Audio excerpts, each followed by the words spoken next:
What's up, YouTube? I'm going to do a two-part video on me converting a power steering rack to a manual rack. Just basically to see if we can do it. I seen a couple, actually I seen one video on how to do it, and I think I can make a little bit better video than what they did. Regardless, check it out. Tell me what you think. Let's get started. Part one. All right, so I've removed these lines here. Everybody knows how to do it. If you're looking at I think this one was a 9/16 these three were 5/8 flare.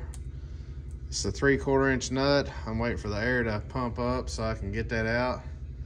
I've got my lines removed. Everybody kind of knows probably how to do that. I went to video it, but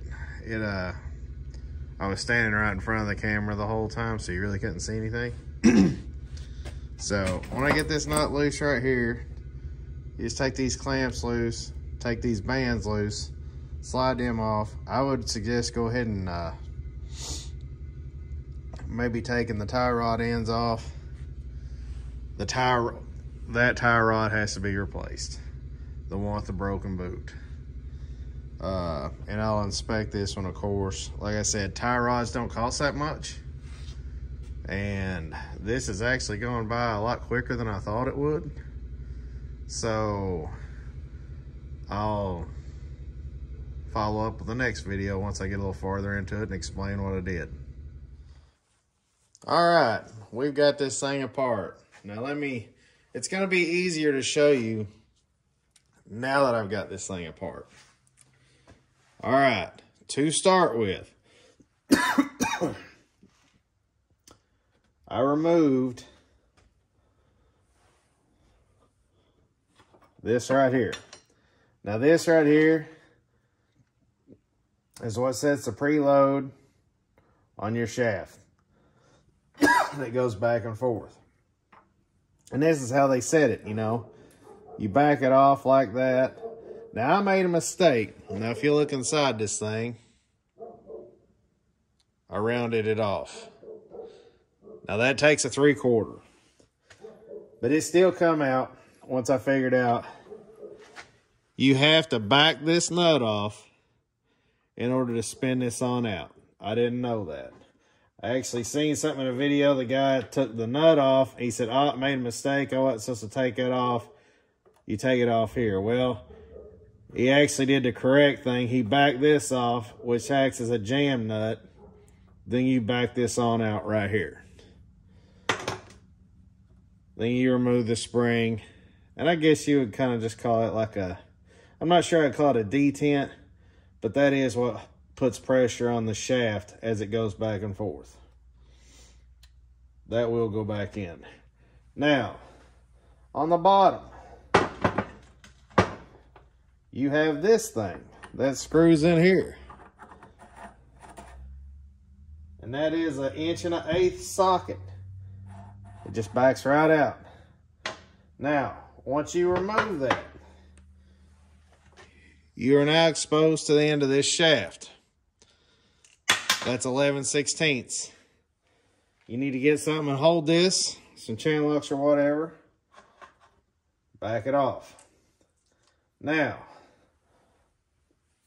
and it basically goes in like that. Now when you get to the top, you're going to be faced with like a seal, and there's going to be another seal down here. I want to think there's a snap ring. There is a snap ring that goes there. This right here. This goes like that. You pop the seal off. You got the snap ring. It's done. Okay.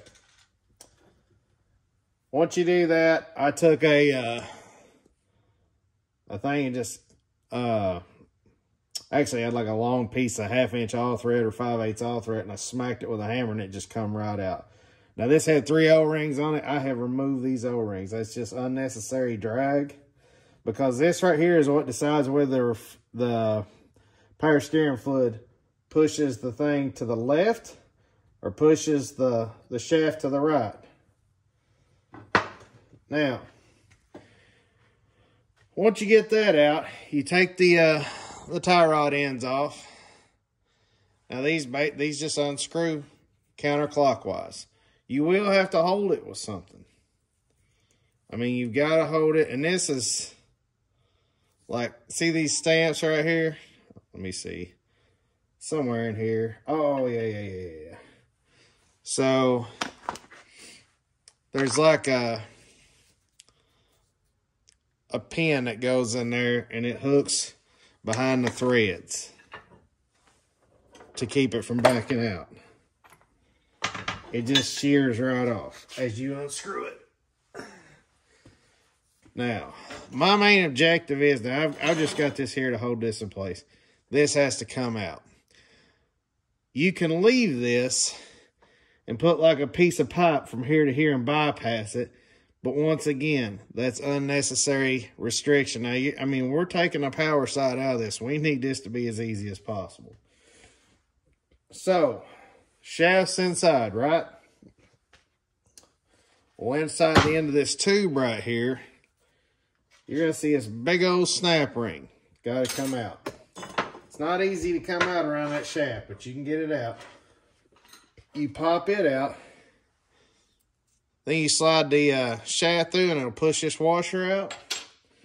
It'll push this seal out with it. This goes back in. There's a shoulder in there that holds it in place. This will keep your grease and, you know, whatever else in there. This is the seal. If this starts leaking, this is when your power steering fluid comes out. And they say when the shafts start leaking power steering fluid, there's no fixing it. Well, I mean, I'm just going to tell you, it looks like a few seals to me. You know, seeing, after I've taken this thing apart, seeing how easy it was. Now, it wasn't easy at first because I didn't know what I was doing. But once I got a grasp on everything of what to do, it's like super easy. I'm going to take this and soak this in degreaser, clean it up. I'm actually probably deburred a little bit because it looks kind of rough, the old casting. And I'm going to paint it with just some like aluminum silver engine paint. I'm going to go get me some plugs. So now, when I take this out, which I think I think I'm going to have to knock it off with a hammer, to be honest with you. I don't really know how it comes off. It almost looks like it's kind of made onto the shaft. I swear I think it's made onto the shaft.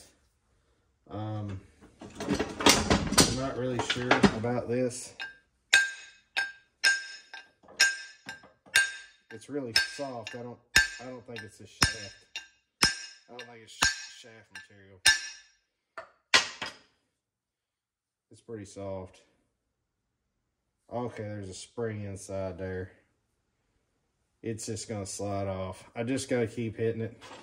I think actually if I just like cut one, there it goes.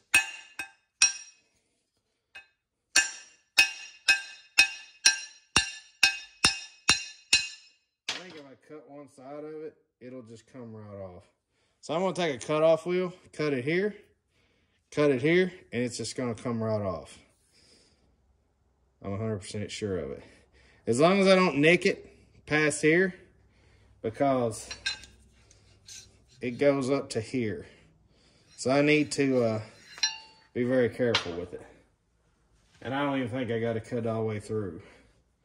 And actually, I may just try to knock it on off. I'm going to cut it. All right, so give me a minute. All right, now I cut both sides of it. I didn't get too crazy with it. Pops right off.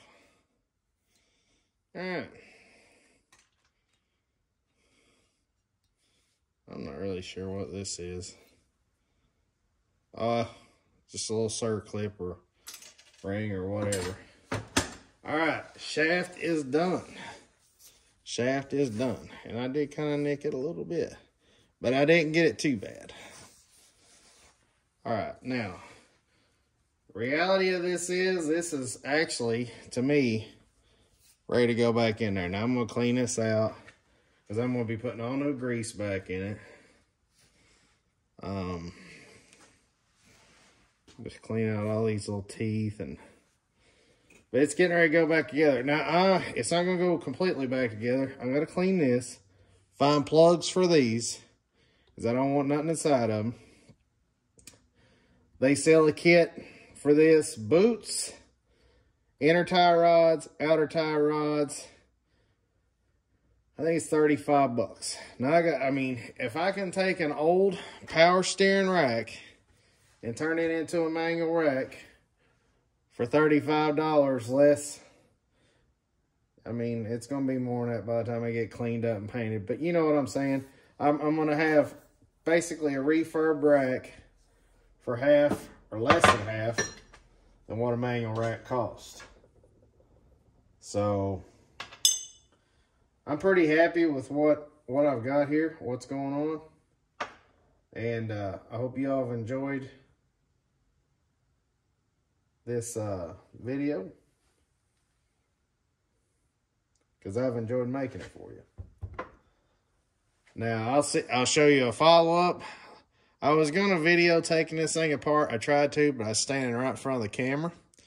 As you can see now, I'm standing behind the camera. But I fought and struggled with it, and I could give you a lot of, you know, I would have, as you watch me, I'd have probably been leading you down the wrong road. But this is the right way to do it. And all I'm going to do is just stick this back together. I'm going to put this back in, keep the preload light. And I'm going to clean all these pieces up. It's all going to get painted. And I might actually have it stuck together tonight, depending on how well I get this cleaned up and find some bolts for this. So guys, thank you very much for watching. I'm actually excited to see how this turns out. And I've got a few more of these. So if this turns out pretty good, you can just about bet you I'm definitely going to at least build 2 more aside from this one right here, because I have 2 more cars that will be manual racks. Now my 79, it has a manual rack on it already. So, but yeah, I'm satisfied with what I've got here. These are the tools you're going to need to do this job. Now, I used a pipe wrench. I put 1 inner tie rod in a vise, tightened it down, took the pipe wrench and took the other one. I broke it loose. I flipped it. I did the exact same thing. Now you're done with this. Now these, Harbor Freight, but if you don't have a set, go get them. They're too cheap not to go buy a set. These are awesome for spring clips on the end of the boots. Or, you know, any radiator hose clamp or something that's got like those spring clips. If you don't have a set of these and you go buy them and try them, I'm now your best friend. All right.